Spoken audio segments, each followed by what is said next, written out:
to the butterfly rainforest here at the Florida Museum of Natural History. Before I release these butterflies, I'd like to give you a little bit of information about our exhibit here. We have between 1,500 and 2,000 butterflies in here at any given time. Roughly about 75 to 80 different species at any given time. And since the average lifespan of the butterflies is about 2 to 3 weeks, we have to release new butterflies in here every day to maintain those numbers. But we don't breed the butterflies here ourselves. Instead, we purchase them from butterfly farms. And they actually ship butterflies to us when they're in the pupa stage.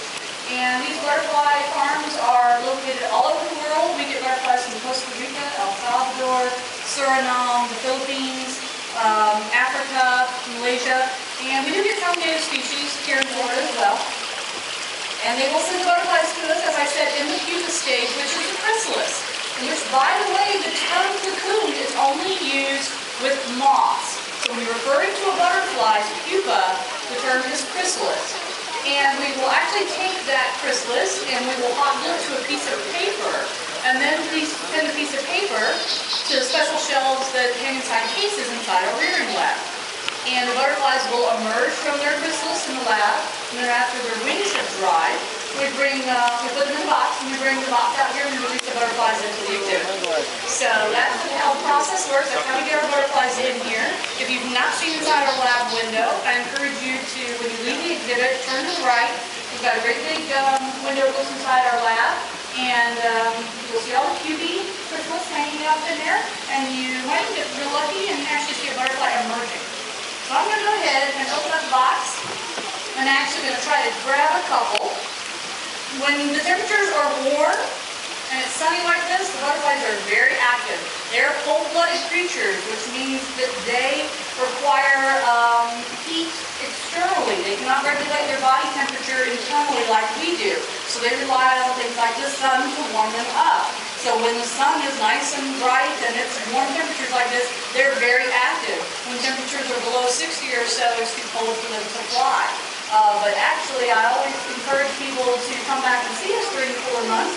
In addition to it being a little bit more comfortable for us, it's actually a better time for pictures.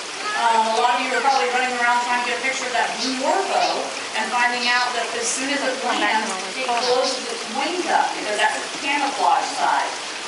If it were to stick around with its wings open all the time, that blue makes them very conspicuous and therefore very vulnerable to predators.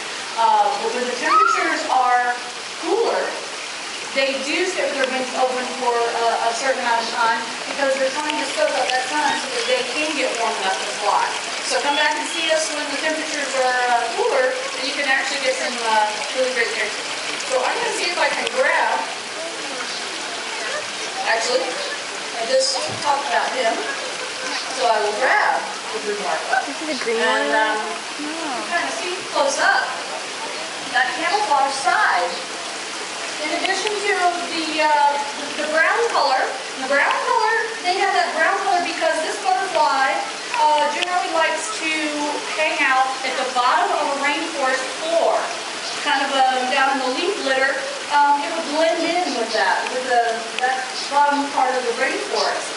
And those eye spots help deter predators by perhaps confusing predators, fooling them, tricking them into thinking that actually this is something larger than what it really is. And also those eye spots being on the side of the wing will prompt a predator, if he does want to attack, to go for the wing because it thinks that it's going for the head. Most predators want to take their prey head first. And the butterflies can lose up to half their wings, still fly. It's hard, but they can still fly. Obviously, if the predator were to get them by the head, they can't lose their head and still fly. So that's what those eye spots do. They help protect the butterfly. But there's that lovely blue color that everybody likes. Go ahead and see if I can grab my African moon moth. There we go. Alright, we don't release too many moths in here, simply because they are active at night. And generally during the day they go and they disappear. They do their thing at night, and then they, in the morning, find a nice dark spot and rest for the rest of the day in that dark spot, and we don't see them. So a lot of times we will leave the moths in our lab window so that people can really get to see them. But occasionally we do release them out here, and we hope that we can just set them on the tree, and they will stay.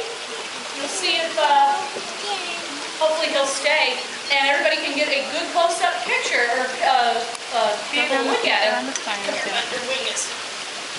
Get your wing. But anyway, take a look at the antenna, because that is the telltale sign between a